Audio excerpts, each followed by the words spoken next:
What's up, YouTube? It's your boy Rob, back with another unboxing. Today we're going to be taking a look at European medieval knights from the 13th century by Caesar Miniatures in 1/72nd scale. So if that sounds good to you, let's jump into it.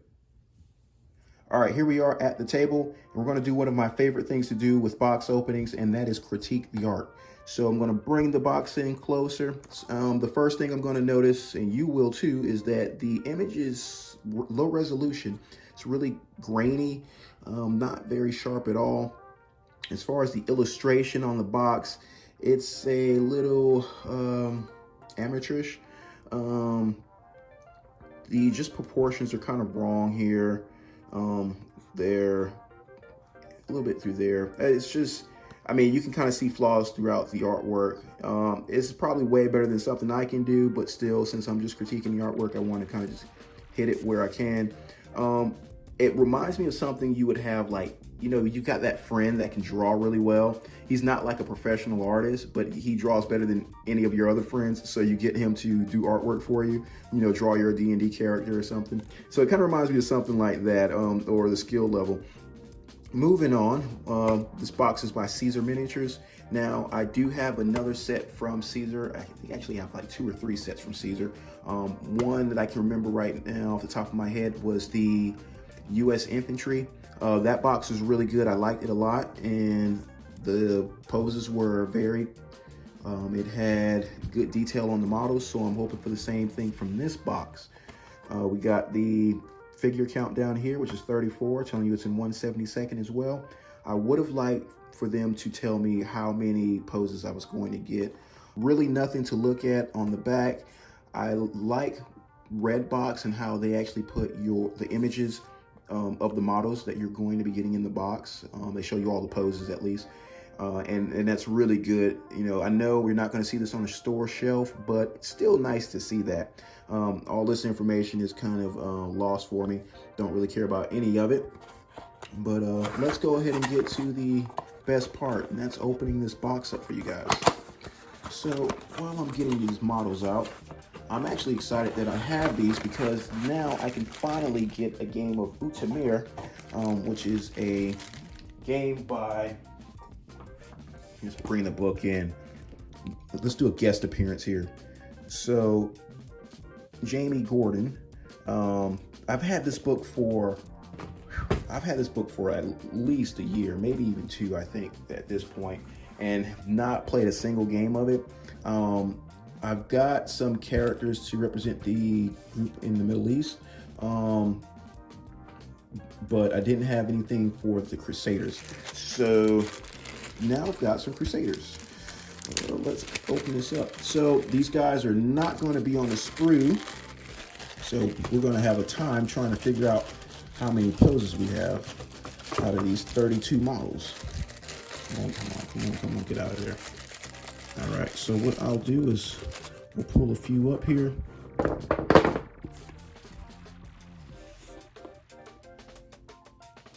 So here's one guy. And just like the other set, the sculpting is good, detail is good. We've got some mold lines there along the side, which is to be expected. The plastic itself is a little bendy. If I had to compare these to Redbox miniatures, or I think it's Redbox models actually. Let me get a few more views at these things. Let me take a look at a few more before I actually compare these to Redbox. But right now, it's not too bad. A little bit of detail a lot of detail is lost. When you look down here, it's just all one molded piece. Can't really tell any distinction between like where his arm ends and his chest begins. But good details, showing his belt. You can see notches in his belt as well. If my thumb would get out of the way. I really need to get a turntable so I can display them without my fingers all over them. Let's bring up another guy. So here's another pose. Good job on the chainmail for this scale. Shields with nothing on it. Now, historically, did these guys have insignias or crest on their shields? You guys let me know down in the comments. This looks like he's got some sort of, that's just his robe flapping back there. I thought it was like a water skin or something. Okay, let's keep it going, let's keep it going. Here is another one. This guy has, is he bald, or does he have like a rounded helmet on? I guess he has a helmet on. Okay. They've got the spurs there. But again, you see where the plastic or the mold kind of runs together here. You can't, there's no separation between his scabbard and like his leg back here. So these guys so far are not better than the models from Redbox. This is a cool sculpt. This is a cool sculpt. I like, this is my favorite so far, but it looks a lot better than the other ones. Oh yeah, I'm gonna enjoy painting these up. I'm gonna actually rinse these off tonight and start painting them. I was painting the Redbox models the other day, and I forgot to rinse them off, and some of the paint starting to flake off, and they were primed and everything, so the primer's coming off as well. So stand there. So yeah, so far we've got 5 poses. We've already seen this guy, I'm pretty sure. This guy with an axe. So it's our 6th pose. Okay. Here is another one. Just trying to keep track of what I've showed you guys. I like this one as well. I think this is a different one. Forgive me if I'm doubling up. I don't think we've seen that guy just yet. Here is another character. So I know with the U.S. infantry models and I think it's like a terrorist set or something along those lines. Forgive me if I'm wrong. The other set that I have from Caesar Miniatures, I believe they have HQ units as well. I don't think it comes with like a group though, like 3 or 4 like Redbox does, but it does come with at least one. Let's see if I can dig him out, and then I will show him to you guys. But that gives you guys an idea. I'll try to get a few more up here. I think that might be all of the poses. Unfortunately, here's one right there.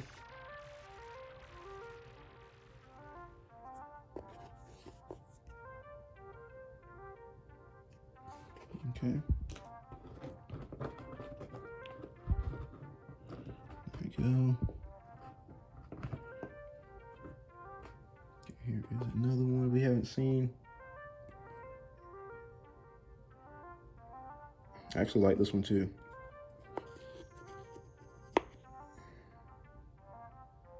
Oh yeah. So guys, if you haven't seen my video of the 172nd castle that I unboxed and painstakingly put together, go check that video out. If I remember, I'll put it up here. Click on the link and watch that video. I'll definitely be using these guys with that castle. So that's another thing that I'm excited about. This guy here. I believe we've seen this. I believe we've seen this guy. Clean that off there. Guys, forgive all the dust on this. This is the back side of my dice tray, so it typically sits on the table. So guys, I really think that's just about all the poses. I don't see an HQ unit. Here's this pose. I don't think this isn't anything too spectacular. So give me a second. I'll see if I can find an HQ unit, and I will show him off if I haven't already. We'll go from there.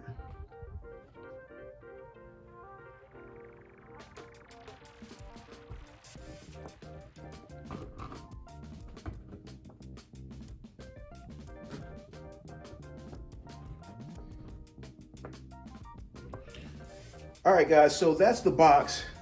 I don't see anything that would represent an HQ unit unless it's just a pose that is just very subtle, very similar to what we have here. Again, I'm going to be using these guys to play Utamir, Faith and Blood, a game I've had for some time and never had the chance to play. Guys, if you've played this game, let me know what you think about it. If you've got an army list built out, hit me up on Facebook or Instagram, Table Salt Gaming Designs, and shoot me over a list so I can get straight to the table and I won't have to build a list. All right, guys, so here's a different angle at the models. Please disregard this paint job. It's not quite done yet. I think it's just tabletop worthy for me, especially being a solo player. But as you can see, I feel like the Caesar model is just a hair shorter. I don't know why, and maybe he's not. But like when I look at his shoulder height, compared to the other two, it's just his shoulders sit slightly lower. And I think because the shape of his helm, it makes him look just about the right height.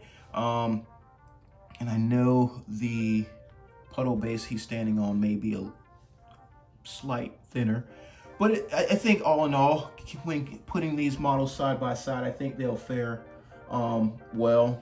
You know, I don't think it'll be anything too noticeable. And I'm playing solo, so as long as I'm happy with it, that's all that matters. So guys, I hope this unboxing helped you decide if this was a set that you wanted to get. Okay. Guys, I hope this unboxing helped you decide if this was a set that you'd want to purchase. I paid about $16 for this set after shipping. I picked it up on eBay. Got to me extremely fast, seeing how it came. It looks like it came out of China. So, I got it in about a week and a few days. So I was expecting for it to be a month out, honestly. But yeah, so that's really it, guys. If you enjoyed the video, please give me a thumbs up. And if you haven't subscribed yet, please do. If you have already subscribed, go ahead and hit that bell notification to let you guys know when I release videos. I'm going to try to do a video every week, so it'll go from box openings to gameplay. I'm hoping I'll do some gameplay tonight, so we'll see how that goes. Anyway, guys, if you want to just chat with me, hit me up in the comments here, or jump over to Instagram at Table Salt Gaming Designs, or Facebook group, same name, or you can hit me up on my personal Instagram, which is Rob 7 days a week, and we can chat it out, man. Talk about what games you guys are playing. I'll let you know what I'm playing, what I'm designing, how Battlespace is coming along. Other than that, guys, I'll stop rambling and I will let you have the rest of your day. Until next time.